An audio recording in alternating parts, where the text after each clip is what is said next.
Dans un lotissement de la région nantaise, une infirmière à domicile est retrouvée assassinée dans sa voiture devant chez elle. Une seringue plantée dans le cœur. Qui a tué cette femme de 42 ans et pour quelle raison?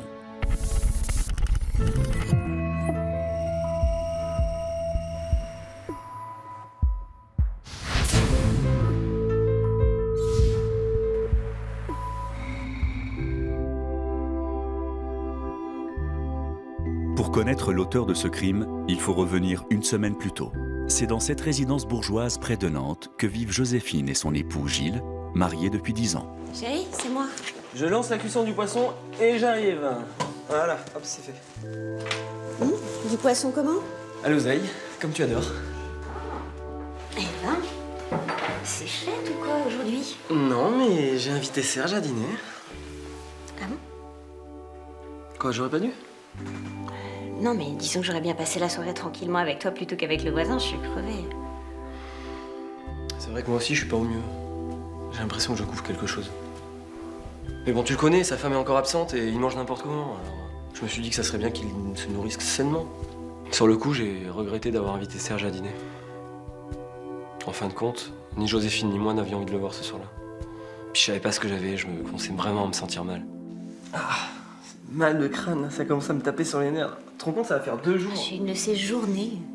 Madame Chapuzet, tu sais, celle qui perd un peu la tête, elle était persuadée que j'avais déjà fait sa piqûre hier. Ça m'a pris des siècles pour lui faire admettre que c'était pas le cas. Ok, j'ai compris. Je garde mes soucis pour moi, d'accord? Effectivement, malgré son métier d'infirmière, Joséphine ne semble pas prêter beaucoup d'attention aux petits soucis de santé quotidiens, quels qu'ils soient. Et madame l'infirmière, là, t'as une plaie infectée, là? Mais non, mais c'est rien, je suis pas malade. Non, mais j'ai pas dit que t'étais malade, mais il faut enrayer ça tout de suite, là. T'as bien anti-inflammatoire ou un truc comme ça, là-dedans? Non, j'en ai plus, arrête! Ok, j'ai compris. Je touche pas au matériel de madame. Mais non, mais c'est pas ça, mais maladroit comme t'es, tu serais fichu de te piquer avec une seringue. J'aimais ma femme chaque jour un peu plus. Une vraie perle. Elle avait même accepté que ma mère vienne vivre à la maison à la mort de mon père il y a 1 an. Et pourtant, ma mère n'était pas facile. Elle n'avait jamais vraiment apprécié Joséphine. Selon elle, ma femme n'était pas aussi angélique qu'elle en avait l'air. Bref. Même si Bernadette ne porte pas dans son cœur sa belle-fille, diabétique, elle est bien obligée d'accepter ses piqûres quotidiennes. Me voilà. Pas la peine de vous impatienter. Oh, mais je sais bien que vous aimeriez vous débarrasser de ce fardeau de piqûres. Et par la même occasion de moi aussi. Tirez la robe de chambre, s'il vous plaît, je vais vous piquer sur le ventre. Pourquoi le ventre? Vous espérez trouver quelque chose? Qu'est-ce que vous racontez? Je vous ai piqué ce matin sur la cuisse et c'est bien de changer de région pour éviter de traumatiser un endroit du corps. Oh, mais je sais bien que vous vous forcez, Joséphine. Et que vous n'attendez qu'une chose, c'est de toucher l'héritage.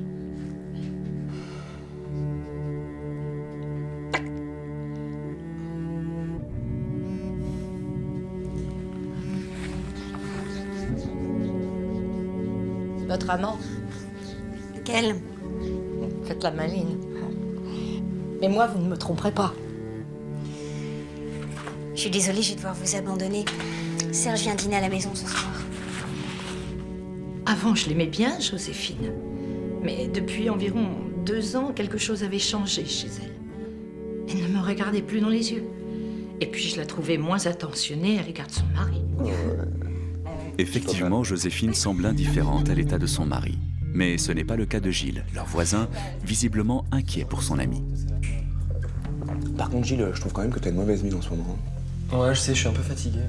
J'espère que c'est qu'une mauvaise idée. C'est peut-être ton poisson, hein. Bah, merci, ma chérie. Bon, excuse-moi, Gilles, je vais prendre une aspirine et je vais me coucher. Ok. Tu m'en veux pas? Non, repose-toi bien et puis merci pour Prends l'invitation. pas de dessert? Non.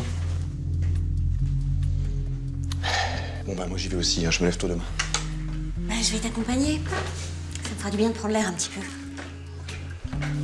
J'étais pas très à l'aise dans ce dîner. Je voyais bien que Gilles était pas bien du tout et Joséphine faisait comme si de rien n'était. Alors que ça pouvait très bien être grave. Et Serge a vu juste. Le lendemain, Gilles, fiévreux, est cloué au lit une bonne partie de la journée. Ouais, allô? Oui, non, elle est pas là, elle travaille. Vous pouvez appeler sur son portable. 3 messages et Elle rappelle pas? Ouais, c'est pas son genre. Qui la demande? Le professeur Kansky. Tu as quel sujet? Ouais, oui, je comprends. Je transmets le message. Au revoir. Bizarre cet appel. A priori, Joséphine avait plusieurs fois pris rendez-vous avec ce professeur Kansky et elle n'était jamais venue. Alors déjà, ça ressemble pas à Joséphine de faire ça, mais en plus, elle m'avait jamais parlé de ce rendez-vous avec un professeur. Professeur en quoi d'ailleurs? De retour à la maison, Joséphine ignore tout de l'appel du fameux professeur et s'occupe pour l'heure de son dernier soin de la journée. Voilà, c'est fait. Merci. Vous avez vu que Gilles est vraiment dans un sale état. Bon, arrête de tout dramatiser. S'il fallait s'arrêter de vivre à chaque petit coup de mou passager... Ouais, eh ben, parfois je me demande si vous êtes vraiment infirmière. À moins que... Maman, s'il te plaît, est-ce que tu peux nous laisser tranquille maintenant? Bonne soirée. Bonne soirée.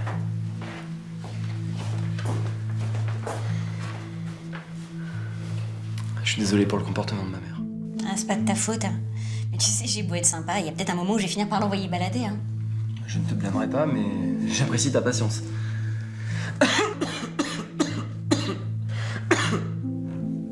Dis-moi, ma chérie, j'ai reçu un appel d'un certain Kansky cet après-midi. Sa secrétaire était agacée que soi-disant tu prennes des rendez-vous auxquels tu venais pas. C'est quoi cette histoire? Oh, c'est pas vrai. Ce type me fatigue. C'est qui? C'est le chirurgien qui a pris la suite de celui qui m'a opéré il y a 2 ans, tu sais, pour ma hernie discale.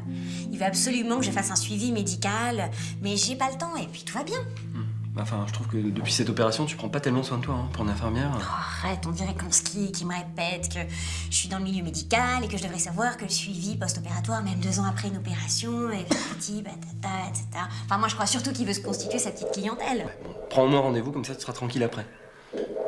Enfin, moi, ça me rassure, tu vois. Parce que je croyais que t'avais vraiment quelque chose et que tu voulais pas m'en parler. J'ai l'air d'être malade. Moins que moi, en tout cas. Mais tu devrais mettre ça autour du cou, ça t'évitera de choper la crève comme moi. C'était flagrant de voir que Joséphine n'en avait rien à faire de l'état dans lequel se trouvait Gilles. Et puis elle avait rappelé qu'elle s'était fait opérer il y a 2 ans. Et c'est depuis cette date qu'elle avait changé. Il avait dû se passer quelque chose qu'elle ne disait pas. Et effectivement, Joséphine semble cacher certaines choses à ses proches. Tout va bien? Ouais, ouais. Tout le monde dort? Avec le somnifère que je lui ai mis dans son verre, Gilles va faire un gros dodo. Et ma belle-mère tient pas réveillée après 21h. Tu peux pas savoir comme tu m'as manqué. Moi, donc, j'en peux plus d'être à la maison. Je me sens oppressée comme si quelque chose de grave allait se passer. T'as peur que ton mari découvre la vérité? Peut-être. Très vite, je suis tombé amoureux de Joséphine quand on emménageait à côté. Au début, elle semblait charmée, mais je la sentais pas passer à l'acte. Et puis après l'opération de sa hernie, je suis devenu son confident. Elle s'est rapprochée de moi. J'ai senti qu'elle fuyait son mari pour essayer de trouver quelqu'un qui la comprenne. Cet homme, c'était moi. Depuis son opération, il y a 2 ans, tout avait changé.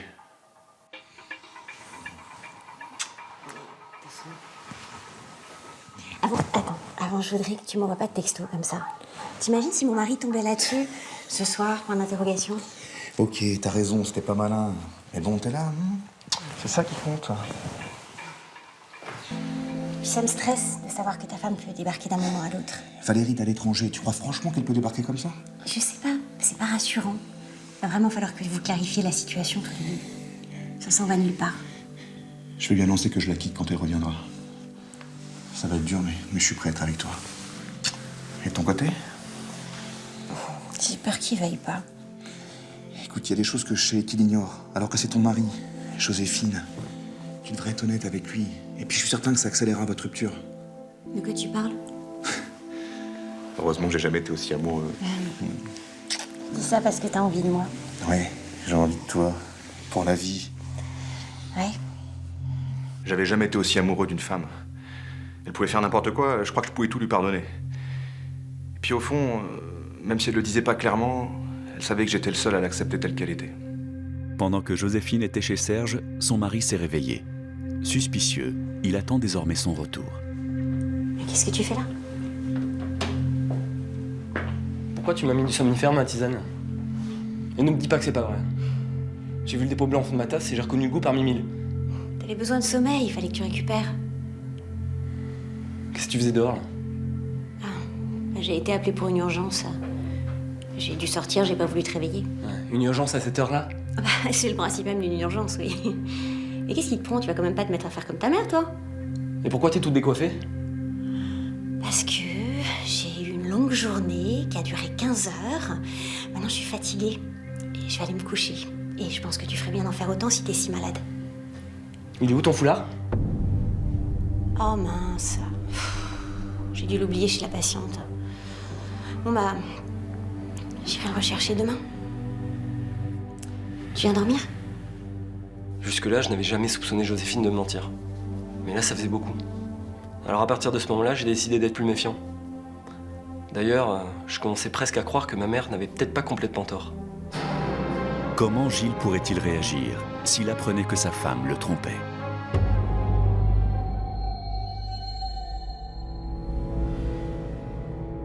Le lendemain matin, pour parer au plus pressé, Joséphine demande à Serge de la retrouver au fond du jardin. J'ai oublié mon foulard chez toi hier. Mais de l'autre côté, je passerai le récupérer. Tu sais, je pense que Gilles se doute de quelque chose. Non, je crois pas, non. Mais à propos de ton mari, là, j'ai vu la voiture du médecin devant chez vous. C'est pour lui? Ouais, il va pas mieux, alors il a décidé d'appeler un docteur.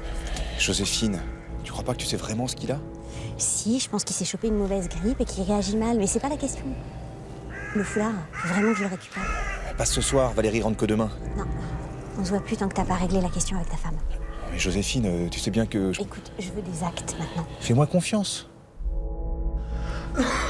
L'état de Gilles s'aggrave de jour en jour.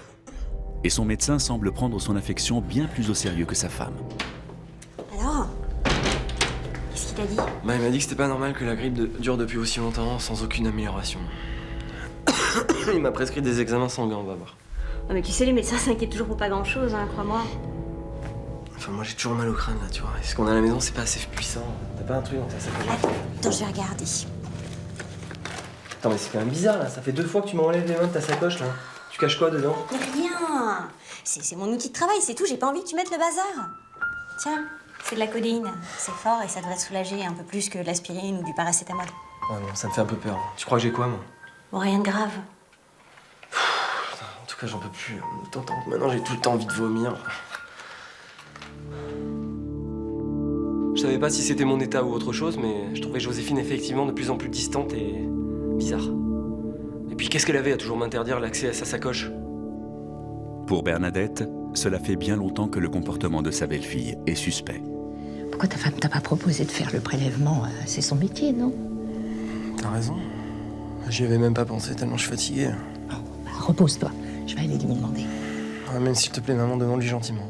Oh, je pense que tu fais trop confiance à ta femme, Gilles. C'est vrai, j'ai l'impression qu'elle se moque de toi, qu'elle se sert de moi. Non, j'ai l'impression qu'elle attend que je meure pour profiter de l'héritage. Bon, arrête avec ton délire paranoïaque là. S'il y avait un problème avec Joséphine, ça serait entre elle et moi. Mais elle te trompe, Gilles, avec le voisin. T'as aucune preuve de ce que tu dis. Ah, je viens de les surprendre à chuchoter dans le jardin. J'ai pas assisté à toute la conversation, mais à la fin, j'ai entendu ta femme qui lui disait « je veux des actes » et lui, il lui a répondu « fais-moi confiance ». D'après toi, il parlait de quoi? C'est pas une preuve, ça, maman. Eh ben, tu pourrais en trouver. Et quoi? Son foulard. Je suis sûre qu'il est chez lui. Comment t'es au courant de cette histoire de foulard? Je vous ai entendu élever la voix l'autre soir. Et comme tu devrais le savoir, j'ai le sommeil très léger. Putain, je sais plus trop quoi penser avec toi. Puis j'ai mal à la tête, là. Bon, je vais lui demander de venir faire ta piqûre. En attendant, réfléchis à ce que je t'ai dit. J'en avais assez que Gilles se fasse avoir. Alors oui, je n'avais aucune preuve formelle que sa femme jouait un double jeu. Mais j'allais en trouver, ça, j'en étais certaine. Bernadette se met donc à scruter tous les faits et gestes de sa belle-fille. Qu'est-ce que vous versez dans la boisson de mon fils? De la vitamine D. Mon Dieu. Mais c'est encore pire que ce que j'imaginais. Vous l'empoisonnez à petit feu. Et c'est pour ça qu'il est si malade. Pour moi, son plan était simple. Elle me supprimait, Gilles touchait l'héritage, et elle le faisait mourir à petit feu en l'empoisonnant. Ensuite, elle récupérait tout l'argent et elle partait vivre la grande vie avec son amant, le voisin. Mais vous êtes un monstre? Qu'est-ce que vous cachez dans votre Arrêtez sac? ça tout de suite. C'est la vitamine D, je vous l'ai déjà dit, vérifiez vous-même. Et qui me dit que vous n'avez pas changé d'étiquette? faites n'importe quoi. Eh bien, j'étais venue vous demander de faire une prise de sang à mon fils, mais je n'ai plus du tout confiance en vous. Je vais appeler quelqu'un d'autre. Joséphine avait enfin dévoilé son vrai visage. Mais j'allais certainement pas la laisser faire. Contrairement à ce que pense Bernadette, ce que Joséphine cache dans sa mallette n'a rien à voir avec du poison.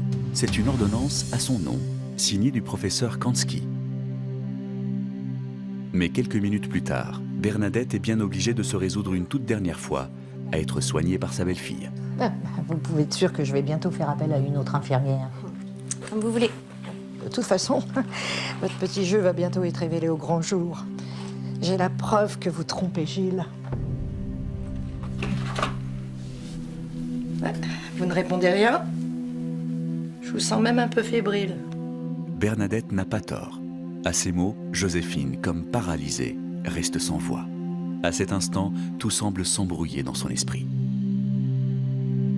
Et pendant ce temps, Gilles espère bien faire mentir sa mère en se rendant directement chez son voisin. Excuse-moi de venir te déranger comme ça. Hein. Faut que je décompresse. Pas de problème. Ma mère et Joséphine n'arrêtent pas de se tirer dans les pattes. Ça devient invivable. Tu veux boire quelque chose? Bon, jus de fruits, ça ira. Je peux rien avaler d'autre avec tous les médocs que je prends. Ma mère m'avait mis en tête que le foulard de Joséphine se trouvait chez Serge. J'avais beaucoup de mal à y croire. Mais maintenant que le doute s'était installé, je préfère en avoir le cœur net. Et t'as quoi alors? Bon, ça ressemble à une mauvaise grippe. Faut que j'aille faire des analyses tout à l'heure. Le but, c'était de ne surtout pas évoquer la vraie raison de ma venue. Excuse-moi, faut que j'aille aux toilettes. Tu sais où c'est? Jusqu'à ce que je trouve une ruse pour m'éclipser et accéder à la chambre de Serge sans qu'il ne se doute de rien. Et dans la chambre de Serge, Gilles ne va pas tarder à trouver ce qu'il redoutait le plus.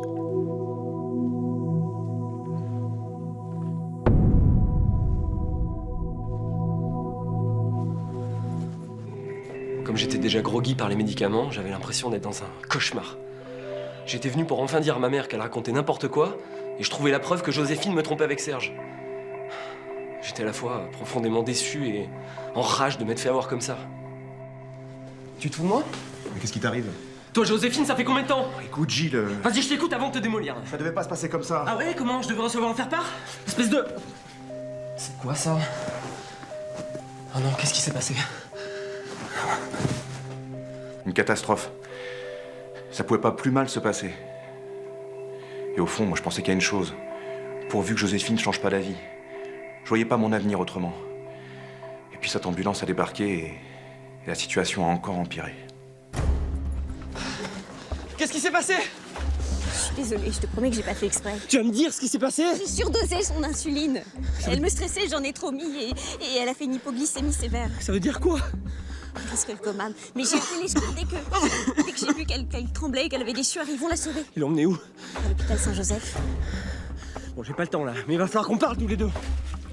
Je ne pouvais pas m'empêcher de penser à une chose. Et si ma mère avait eu raison? Et si Joséphine avait essayé de la tuer en faisant passer ça pour un accident? Il y a encore 2 jours, je n'y aurais pas cru.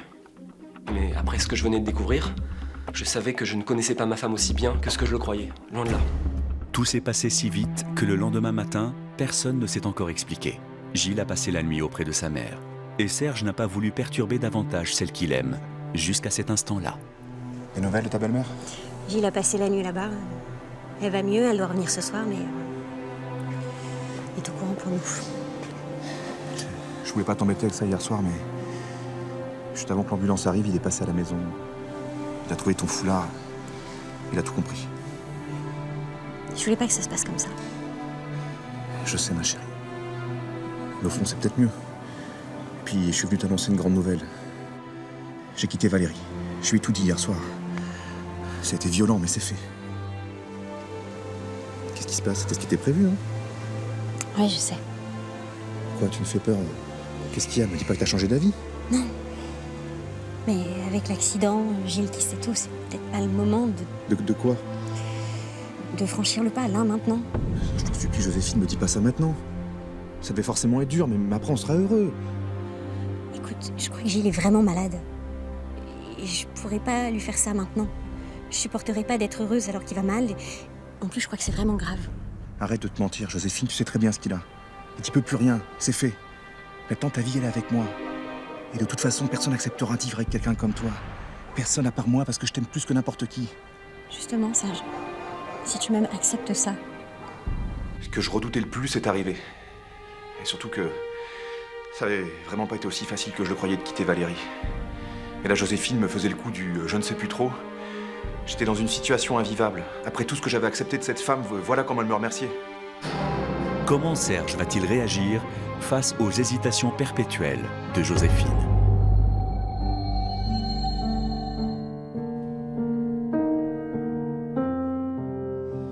Quelques jours plus tard, tirée d'affaire, Bernadette rentre enfin à la maison, très remontée elle aussi contre Joséphine. Je suis sûre qu'elle a essayé de me tuer. C'est peut-être une erreur. Comme par hasard, pile au moment où je lui dis que je sais qu'elle te trompe. Non, moi je te dis qu'elle a eu peur que je t'en dise plus. Et elle a voulu me faire taire une bonne fois pour toutes. Eh ben, t'as fait tes examens de sang? J'en ai profité pendant que j'étais à l'hôpital hier. J'aurai mes résultats ce soir. Mais ce qui préoccupe surtout Gilles, c'est la mise au point qu'il doit avoir avec sa femme dès son retour. Bon, écoute, maman. Faut que je parle à Joséphine ce soir. Pour éviter que sa mère ne se mêle encore de leur histoire, le soir venu, Gilles guette le retour de sa femme et la rejoint directement dans sa voiture pour plus de tranquillité. Est-ce que tu m'aimes encore ou est-ce que tu aimes ce salaud de Serge? Il choisit d'aller droit au but. Réponds-moi.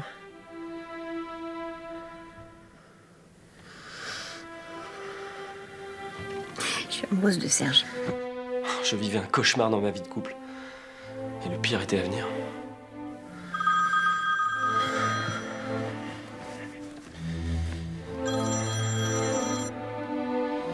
Oui, allô? Oui, c'est moi, oui. Non, là, je peux pas venir, là. Pourquoi, vous avez les résultats? Ouais, non, dites-le moi tout de suite. Non, mais non, je suis pas tout seul, mais dites-le moi, enfin. Quoi? Mais c'est impossible. Oui, oui, je vous rappelle.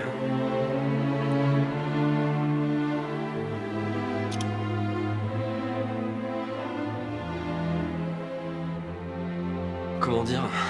C'était impossible. Je n'avais jamais trompé ma femme. Et je n'avais jamais été transfusé. Et pourtant, le laboratoire avait fait 2 tests. Tu sais, on guérit pas du sida, mais on peut retarder ses effets grâce à la trithérapie. Il faut commencer le traitement tôt.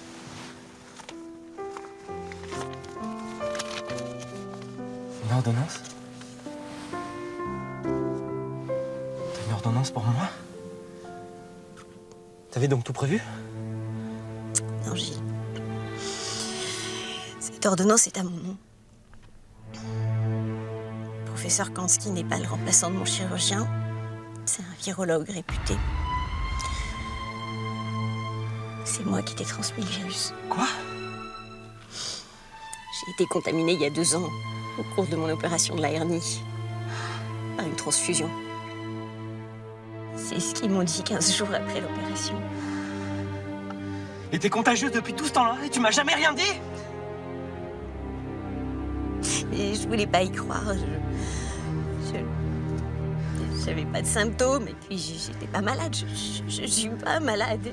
J'ai rien. J'arrivais pas à croire ce que j'entendais. Mes oreilles bourdonnaient. Ma femme m'expliquait qu'elle m'avait contaminé parce qu'elle avait refusé d'accepter sa maladie et qu'elle était dans le déni. Voilà pourquoi elle refusait d'accepter mon état. Mais tu m'as tué, Joséphine! Tu m'as tué par lâcheté! Fou de rage, Gilles prend alors la première chose qu'il trouve dans la sacoche de sa femme, une seringue qu'il plante à plusieurs reprises dans le cœur de Joséphine. Joséphine avait été tellement traumatisée en apprenant qu'elle était séropositive qu'elle avait refoulé cette information, allant même jusqu'à refuser d'admettre les petites blessures de la vie courante. Alors oui, je regrette de l'avoir tuée, parce qu'elle souffrait aussi. Mais la colère était trop forte ce jour-là. J'avais rapidement découvert que Joséphine était séropositive en tombant sur son ordonnance. Elle savait que son mari découvrirait la vérité un jour ou l'autre et qu'il la quitterait. Alors elle a cherché un amant, un homme comme moi, suffisamment amoureux pour accepter de vivre avec elle malgré sa maladie. Ce qu'avait enduré Joséphine était un tel drame. Cette femme avait vu sa vie fauchée par une erreur médicale. Et dans la douleur, elle avait fait quelque chose d'inacceptable à mon fils. Gilles sera condamné à 9 ans de prison, dont 3 fermes. Son procès ayant mis en évidence des circonstances atténuantes. En prison, en plus d'un suivi psychologique rigoureux, il suivra assidûment sa trithérapie, auquel il réagira bien. Les pronostics médicaux sur son espérance de vie sont aujourd'hui encourageants. Bernadette rend visite à son fils le plus souvent possible et consacre tout son argent à la recherche des meilleurs traitements et des meilleurs médecins. Serge, de son côté, ne s'est pas remis avec sa femme Valérie. Il a déménagé et refait sa vie non loin de Nantes.